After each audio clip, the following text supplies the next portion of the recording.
No meio da mídia de hoje, recebendo convidados, Calvino, que é advogado especializado em direitos autorais, e o ator e diretor Roberto Garcia, também diretor da agência Interprete de Atores e Modelos. Celinho, quer saber sobre? Calvino, tem uma dúvida aí que muitas pessoas têm e eu também tenho essa dúvida. Quando uma obra se torna domínio público? No Brasil, 70 anos após a primeira publicação. Como regra geral, a gente tem que a obra, na sua imaterialidade, ela cai em domínio público 70 anos após a morte do autor, contado em 1º de janeiro subsequente à morte. Se o cara morreu no dia 2 de janeiro, só vai começar a contar no outro ano a partir do dia 1º de janeiro, 70 anos após a sua morte, né? E como eu falei, cinematográfica e qualquer obra audiovisual ou fotográfica, 70 anos após a primeira publicação. E ainda temos os direitos conexos, né, que são os direitos de intérprete, no Brasil, direito de intérprete, de execução, direito de radiodifusão e produtor fonográfico, que contam também da primeira publicação daquela obra que ele se refere. Se eu estou cantando uma música no CD, a partir da primeira publicação começa a contar 70 anos. Se você mudar a trilha, você muda, é mais 70 anos. Agora é isso que tem que ficar atento. Por exemplo, Noel Rosa caiu em domínio público, caiu, gente, pode usar à vontade Noel Rosa hoje. Mas a imaterialidade, eu conheço a música, eu pego e uso, e posso até gravar. Mas a minha gravação gera o direito conexo, que é o direito de intérprete e executante. Então, a partir daí, ele não pode usar a minha gravação, ele pode usar a música, pegar ela numa interioridade, gravar, cantar, é livre. Mas eu não posso pegar uma gravação, aquela gravação também. Um exemplo, Noel Rosa, quando ele publicou e ele gravou, aquela gravação dele também já caiu em domínio público, porque já tem mais de 70 anos. Então tem que ver também o momento da gravação. Se faz um novo arranjo, se faz uma nova orquestração, qualquer que seja, passa a gerar o direito conexo que trava aquela obra naquela gravação. A obra continua livre, mas aquela gravação não. Isso é importante porque tem muita gente que usa, né? Fala, não, porque o autor já morreu. Peraí, o autor sim, mas quem está cantando? Tá vivo, né? Uma outra dúvida assim, que tem a ver com o mercado também, que a agência de propaganda usa muito isso. Eu tenho lá, Uberlândia tem característica de varejo, né? Eu tenho lá um catálogo de produto que eu tenho lá uma lata de extrato tal. Essa imagem veio da indústria. Ela é uma imagem de divulgação da indústria daquele produto.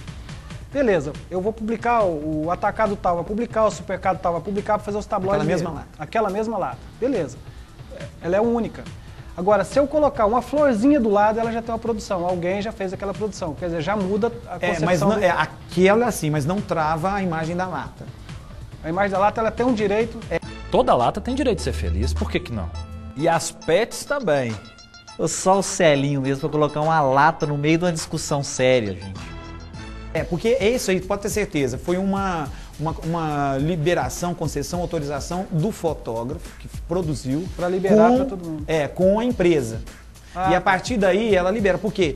Quando a gente vai para essa área, tem que pensar o seguinte, até uma coisa que eu gosto até assim, eu entendo. Quando você monta, faz um slogan, ou faz mesmo ali vou falar música, a gente fugiu o nome para uma empresa. Jingle. Um jingle. O jingle mesmo, quando ele é criado, ele foge, e a marca foge do direito autoral em si e vai para a propriedade industrial. Por exemplo, se eu crio uma obra qualquer em primeiro momento, a princípio é uma obra de arte, eu tenho direito de autor, mas se eu negocio para isso ser uma marca de uma empresa, perde a característica de obra de arte. Passa a ser uma marca identificadora de um produto. Então a lata é uma marca identificadora de um produto, porque você pode registrar, vocês sabem disso, uma marca tridimensional. A garrafa da Coca-Cola é protegida tridimensionalmente. Então é uma marca, já não é uma obra de arte. Então aquilo ali é uma divulgação que se faz de uma marca, é diferente. Tá? A mesma coisa do jingle. Pois é. Jingle, se eu crio um jingle, eu entendo, né? Minha visão, que é uma coisa que eu estou começando a escrever, que o jingle é uma marca sonora. Não é uma música, porque senão... Mas não, porque eu sempre entendi que o jingle também é do autor ou Sim, mas se a gente considerar direito de autor é de quem? De quem criou. Se eu crio um jingle para Coca-Cola, se eu considerar que é direito de autor, ele é meu.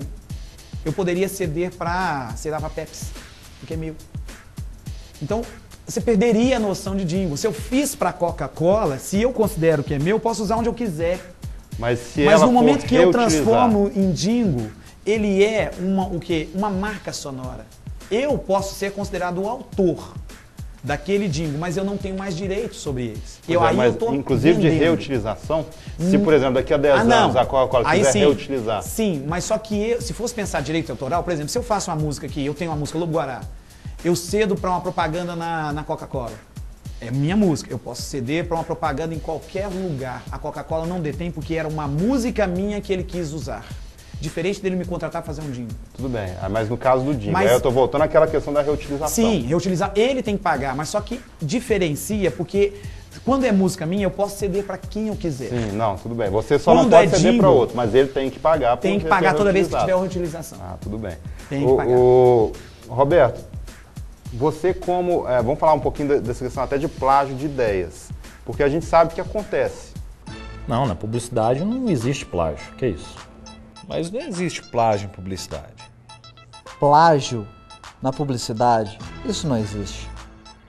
Tem ideias, e aí depois eu vou querer seu parecer também sobre isso. Principalmente nesse mercado de propaganda, é algo que sempre traz muita polêmica. Eu nunca vi, Daniel. Se você receber como ator um texto é em que você olhar e fazer assim, puxa, eu já vi esse texto em algum lugar, qual que é a sua reação? Você faz porque você não vai ser penalizado com isso? Ou isso já aconteceu? Você fala assim, opa, essa ideia aqui... Porque agora não fala mais plágio, já fala referência, também, né? Não é plágio, é referência. Daniel, uma pergunta interessante. Isso nunca me aconteceu, mas se acontecer, eu tenho que parar para pensar. Às vezes a gente, enquanto ator ou como ator, numa obra audiovisual, você se acomoda um pouco e confia de que as pessoas que trouxeram aquele texto para você já estudaram todas as soluções, as leis cabíveis, está tudo dentro do como manda o figurino, né? A nível dessa questão de direitos autorais. Eu sempre tenho lido os textos e faço numa boa sem questioná-los. Agora, se bem que depois desse programa eu vou começar a ver a coisa por um outro ângulo. Mas será, o Roberto teria alguma culpa? Não. Por exemplo, não, porque não. ele só interpretou, não. o texto. Olha, programa muito interessante. Nós com certeza vamos convidá-los novamente para estar aqui, porque hoje realmente foi uma aula sensacional. Espero que meia dúzia tenham assistido. No Meio da Mídia volta semana que vem. Obrigado a presença de todos. E agradecendo também a Overend que nos veste, né, Celinho? Elegantemente. A Overend fica no Center Shopping, lá com o Danilo. Vai lá. Acabou. Sim, acabou.